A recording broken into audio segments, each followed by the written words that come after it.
Episodio 290.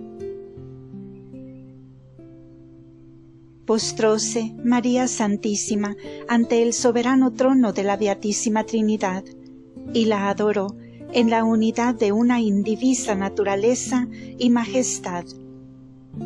Luego pidió por la Iglesia para que los apóstoles entendiesen y determinasen lo que convenía para establecer la ley evangélica y término de la ley de Moisés. A estas peticiones oyó una voz del trono en que las tres personas divinas, cada una singularmente y por su orden, la prometían asistirían a los apóstoles y discípulos para que declarasen y estableciesen la verdad divina, gobernando el Eterno Padre con su omnipotencia, el Hijo con su sabiduría y como cabeza, y el Espíritu Santo como esposo con su amor e ilustración de sus dones. Luego vio la Divina Madre que la humildad santísima de su Hijo presentaba al Padre las oraciones y peticiones que ella misma había hecho por la Iglesia, y aprobándolas todas pedía o proponía las razones por las cuales era debido que así se cumpliesen, para que la fe del Evangelio y toda su ley santa se plantasen en el mundo conforme la eterna determinación de la mente y voluntad divina.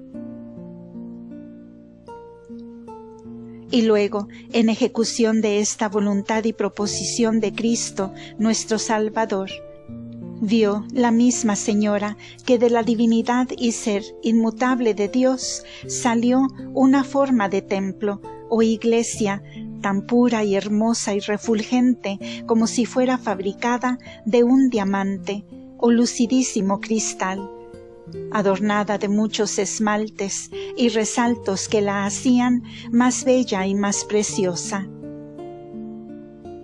Viéronla los ángeles y los santos, y con admiración dijeron: Santo, Santo, Santo y Todopoderoso eres, Señor, en tus obras.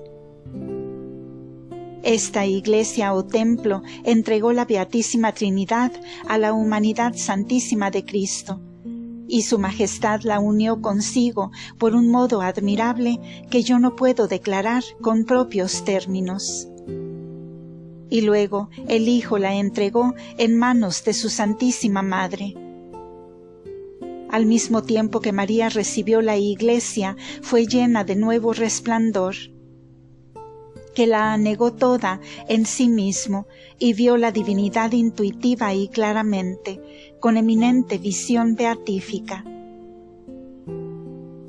Estuvo la gran reina en este gozo muchas horas, verdaderamente introducida por el Supremo Rey en el retrete y en la oficina del adobado vino que dijo en los cantares.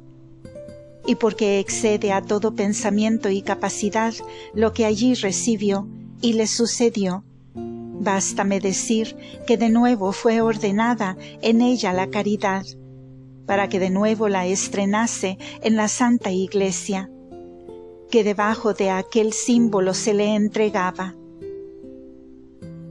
Y con estos favores la devolvieron los ángeles al cenáculo, llevando siempre en sus manos aquel misterioso templo que su Hijo Santísimo le entregó. Estuvo en oración los 9 días siguientes, sin moverse ni interrumpir los actos en que la dejó la visión beatífica, que no caben en pensamiento humano, ni pueden manifestarlo las palabras. Pero entre otras cosas que hizo fue distribuir los tesoros de la redención entre los hijos de aquella iglesia, comenzando por los apóstoles y discurriendo por los futuros tiempos, los aplicaba a diversos justos y santos, según los ocultos secretos de la eterna predestinación. Y porque la ejecución de estos decretos se le cometió a María Santísima por su Hijo purísimo, le dio el dominio de toda la Iglesia y el uso de la dispensación de la gracia, que a cada uno alcanzaría de los méritos de la redención. En misterio tan alto y escondido no puedo yo darme más a entender.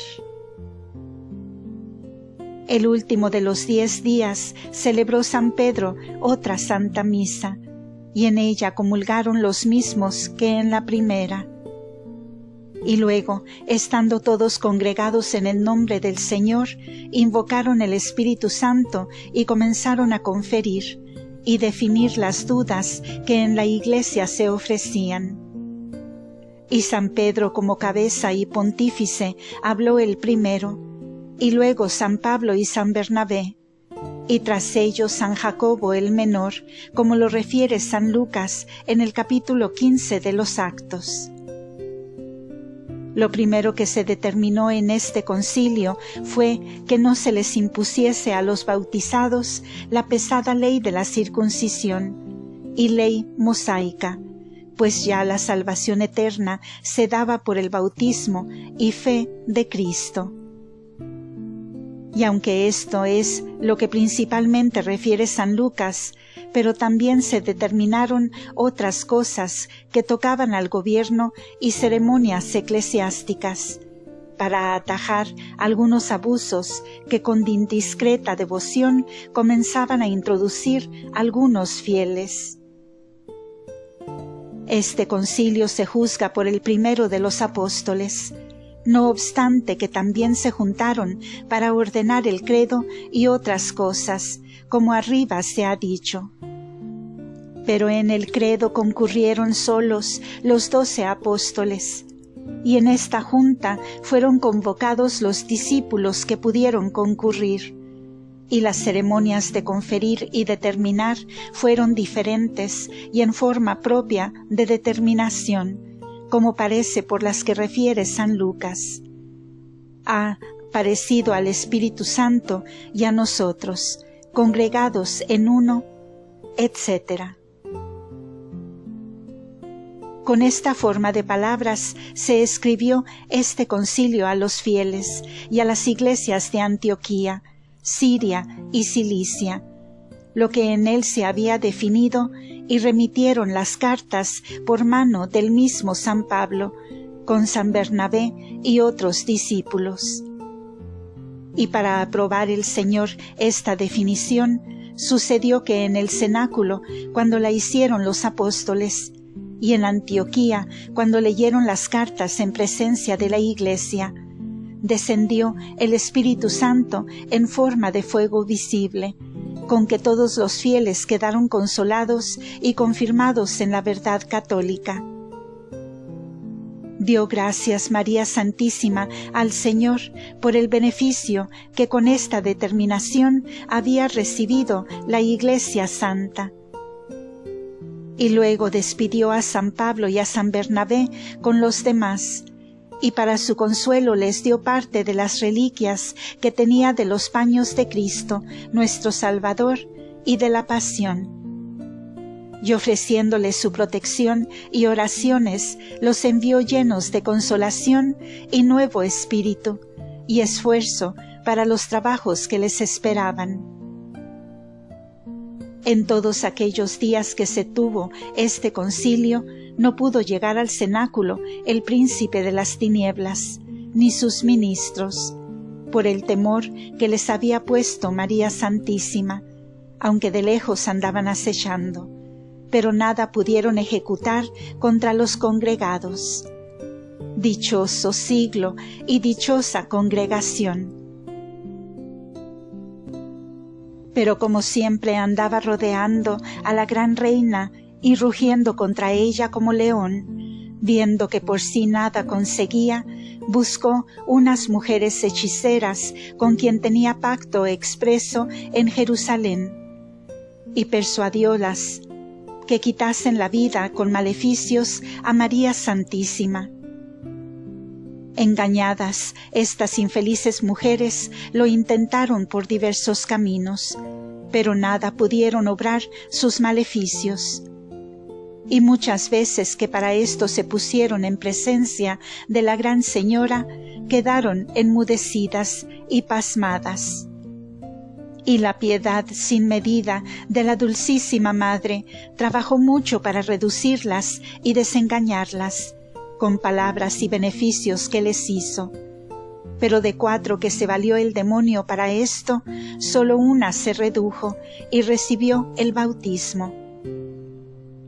Como todos estos intentos se le desvanecían a Lucifer, estaba el astuto dragón tan turbado y confuso, que muchas veces se hubiera retirado de tentar a María Santísima, mas no lo podía acabar con su irreparable soberbia. Y el Todopoderoso Señor daba lugar a esto para que el triunfo y victorias de su madre fuesen más gloriosas, como veremos en el capítulo siguiente. Doctrina que me dio la Reina de los Ángeles, María Santísima. Hija mía, en la constancia y fortaleza invencible con que yo vencí la dura porfía de los demonios, tienes uno de los documentos más importantes para perseverar en la gracia y adquirir grandes coronas. La naturaleza humana y la de los ángeles, aunque sea en los demonios, tienen condiciones muy opuestas y desiguales. Porque la naturaleza espiritual es infatigable, y la de los mortales es frágil y tan fatigable que luego se cansa y desfallece en obrar, y hallando alguna dificultad en la virtud desmaya, y vuelve atrás en lo comenzado. Lo que un día hace con gusto, otro le da el rostro. Lo que hoy le parece fácil, mañana lo halla dificultoso. Ya quiere, ya no quiere, ya está fervorosa, ya tibia. Mas el demonio nunca se da por fatigado ni cansado en perseguirla y tentarla. Pero en esta providencia no es defectuoso el Altísimo, porque a los demonios les limita y detiene en su poder, para que no pasen la raya de la permisión divina, ni estrenen todas sus fuerzas infatigables en perseguir a las almas, y a los hombres ayuda en su flaqueza y les da gracia y virtudes, con que puedan resistir y vencer a sus enemigos en la esfera y en el plazo que tienen permisión para tentarlos. Con esto queda inexcusable la inconstancia de las almas que desfallecen en la virtud y en la tentación. Por no padecer con fortaleza y paciencia la breve amargura que hallan del presente, en obrar bien y en resistir al demonio. Luego se atraviesa la inclinación de las pasiones que apetece el deleite presente y sensible, y el demonio con astucia diabólica se lo representa con fuerza, y con ella misma les pondera la asedía y dificultad de la mortificación, y si puede se la representa como dañosa para la salud y la vida. Y con estos engaños derriba innumerables almas hasta precipitarlas de un abismo a otro. Y verás, hija mía, en esto un error muy ordinario entre los mundanos, pero muy aborrecible en los ojos del Señor y en los míos. Esto es, que muchos hombres son débiles, inconstantes y flacos, para hacer una obra de virtud y mortificación y penitencia por sus pecados en servicio de Dios. Y estos mismos, que para el bien son flacos, para pecar son fuertes, y en el servicio del demonio son constantes, y emprenden y hacen en esto obras más arduas y trabajosas que cuantas les manda la ley de Dios. De manera que para salvar sus almas son flacos y sin fuerzas, y para granjear su condenación eterna son fuertes y robustos. Este daño suele alcanzar en parte a los que profesan vida de perfección y escuchan sus penalidades más de lo que conviene. Y con este error o se retardan mucho en la perfección o gana el demonio muchas victorias de sus tentaciones. Para que tú, hija mía, no incurras en estos peligros, te servirá de advertencia atender a la fortaleza y constancia con que yo resistí a Lucifer y a todo el infierno, y la superioridad con que despreciaba sus falsas ilusiones y tentaciones, sin turbación ni atender a ellas, que este es el mejor modo de vencer su altiva soberbia. Tampoco por las tentaciones fui remisa en obrar ni omitir mis ejercicios. Antes los acrecenté con más oraciones, peticiones y lágrimas, como se debe hacer en el tiempo de las batallas contra estos enemigos. Y así te advierto que lo hagas con todo desvelo, porque tus tentaciones no son ordinarias, sino con suma malicia y astucia, como muchas veces te lo he manifestado y la experiencia te lo enseña. Y porque has reparado mucho en el terror que causó a los demonios el conocer que yo tenía en mi pecho a mi Hijo Santísimo Sacramentado, te quiero advertir dos cosas. La una es que para destruir al infierno y poner terror a todos los demonios, son armas poderosas en la Santa Iglesia todos los sacramentos, y sobre todo el de la Sagrada Eucaristía. Y este fue uno de los fines ocultos que tuvo mi Hijo Santísimo en la institución de este soberano misterio, y los demás. Y si las almas no sienten hoy esta virtud y efectos con ordinaria experiencia, esto sucede porque con la costumbre de estos sacramentos se les ha perdido mucho la veneración y estimación con que se debían tratar y recibir. Pero las almas que con reverencia y devoción los frecuentan, no dudes que son formidables para los demonios, y sobre ellos tienen grande y poderoso imperio, al modo que de mí lo has conocido en lo que has escrito.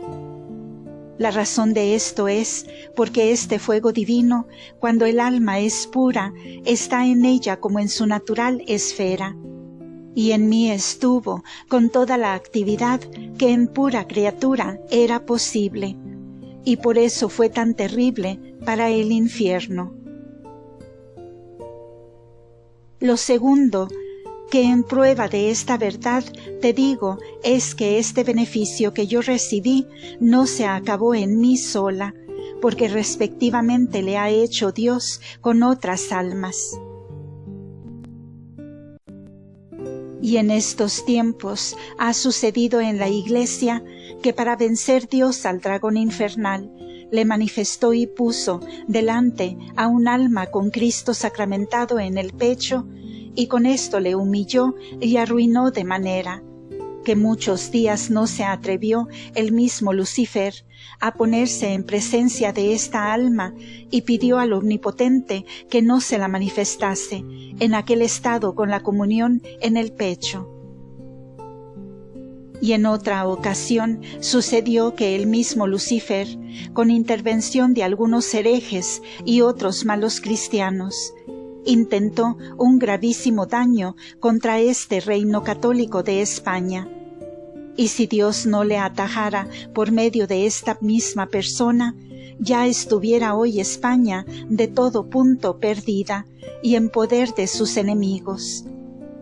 Mas la divina clemencia se valió para atajarlo de la misma persona que te digo, manifestándosela al demonio y sus ministros, después que había comulgado. Y con el terror que les causó, desistieron de la maldad que tenían fraguada para acabar de una vez con España. Y no te declaro quién es esta persona, porque no es necesario, y solo te he manifestado este secreto para que entiendas la estimación que tiene en los ojos de Dios un alma que se dispone a merecer sus favores y dignamente le recibe sacramentado, y que no solo conmigo, por la dignidad y santidad de madre, se manifiesta liberal y poderoso, sino también con otras almas esposas suyas, quiere ser conocido y glorificado, acudiendo a las necesidades de su Iglesia según los tiempos y ocasiones lo piden. Pero de aquí entenderás que por la misma razón que los demonios temen tanto a las almas que dignamente reciben la Sagrada Comunión y otros sacramentos con que se hacen invencibles para ellos, por esto mismo se desvelan mucho más contra estas almas, para derribarlas o para impedirlas que no cobren contra ellos tan gran potencia como les comunica el Señor. Trabaja, pues, contra enemigos tan infatigables y astutos, y procura imitarme en esta fortaleza.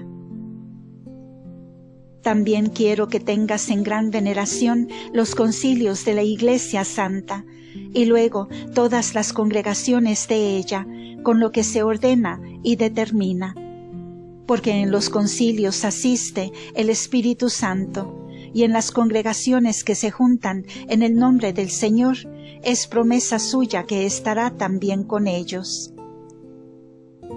Y por esto se deben obedecer a lo que ordenan y mandan. Y aunque no se vean hoy señales visibles de la asistencia del Espíritu Santo en los concilios, no por eso deja de gobernarlos ocultamente. Y las señales y milagros no son ahora tan necesarios en esto como en los principios de la Iglesia, y en la que son menester tampoco los niega el Señor. Por todos estos beneficios bendice y alaba su liberal piedad y misericordia, y sobre todo por las que hizo conmigo cuando vivía en carne mortal. Capítulo 7. Concluyó María Santísima las batallas, triunfando gloriosamente de los demonios, como lo contiene San Juan Evangelista en el capítulo 12 de su Apocalipsis. Para entender mejor los misterios ocultos de este capítulo, es necesario suponer los que dejo escritos en la primera parte, libro primero, desde el capítulo 8 hasta el 10, donde por aquellos 3 capítulos declaré el 12 del Apocalipsis, como allí se me dio a entender. Y no solo entonces, pero en el discurso de toda esta divina historia, me he remitido a esta tercera parte, para manifestar en su lugar propio cómo se ejecutaron las batallas que María Santísima tuvo con Lucifer y sus demonios, y los triunfos que de ellos alcanzó, y el estado en que después de estas victorias misteriosas la dejó el Altísimo por el tiempo que vivió en carne mortal. De todos estos venerables secretos tuvo noticia el evangelista San Juan, y los escribió en su Apocalipsis, como otras veces he dicho, particularmente en los capítulos 12 y 21, cuyas declaraciones repito en esta historia, siendo forzoso por 2 razones. La una, porque estos secretos son tantos, tan grandiosos y levantados, que nunca se pueden apear ni manifestar adecuadamente, y menos habiéndolos encerrado el evangelista, como sacramento del rey y de la reina, en tantos enigmas y metáforas tan oscuras, para que sólo los declarase el mismo Señor, cuando y como fuese su voluntad, que así se lo mandó María Santísima al evangelista. La segunda razón es porque la rebelión y soberbia de Lucifer, aunque fue levantándose contra la voluntad y órdenes del Altísimo y omnipotente Dios, Pero la materia principal sobre quien cayó esta rebeldía fueron Cristo nuestro Señor y su Madre Santísima, a cuya dignidad y excelencia no quisieron sujetarse los ángeles apóstatas y rebeldes. Y aunque sobre esta rebeldía fue la primera batalla que tuvieron con San Miguel y sus ángeles en el cielo, pero entonces no la pudieron tener con el Verbo humanado y con su Madre Virgen en persona, más de en aquella señal o representación de la misteriosa mujer que se les propuso y manifestó en el cielo, con los misterios que encerraba como Madre del Verbo eterno, que en ella tomaría forma humana. Y cuando ya llegó el tiempo en que se ejecutaron estos admirables sacramentos y encarnó el Verbo en el tálamo virginal de María, fue conveniente que se renovase con ellos esta batalla con Cristo y María en sus personas y por sí mismos triunfasen de los demonios, como el mismo Señor les había amenazado, así en el cielo como después en el paraíso, que pondría enemistades entre la mujer y la serpiente, y entre la semilla de la mujer, para que ella le quebrase la cabeza. Todo esto se cumplió a la letra en Cristo y María, porque de nuestro gran Pontífice y Salvador, dijo San Pablo, que fue tentado por todas las cosas por similitud y ejemplo, pero sin pecado. Y lo mismo fue María Santísima. Y para tentarlos tenía permiso Lucifer después que cayó del cielo, como dije en el capítulo 10, citado de la primera parte. Y porque esta batalla de María Santísima correspondía a la primera que pasó en el cielo y fue para los demonios ejecución de la amenaza y amago que allí tuvieron con la señal que le representaba. Por esto las escribió y encerró debajo de unas mismas palabras y enigmas. Y explicado ya lo que toca a la primera pelea, es necesario manifestar lo que pasó en la segunda. Y aunque Lucifer y sus demonios en aquella primera rebelión fueron castigados con la carencia eterna de la visión beatífica y arrojados al infierno, pero en esta segunda batalla fueron de nuevo castigados con accidentales penas, correspondientes a los deseos y conatos con que perseguían y tentaban a María Santísima. La razón de esto es porque a las potencias es natural en la criatura tener delectación y contentamiento cuando consiguen lo que apetecen, según la fuerza con que lo apetecían.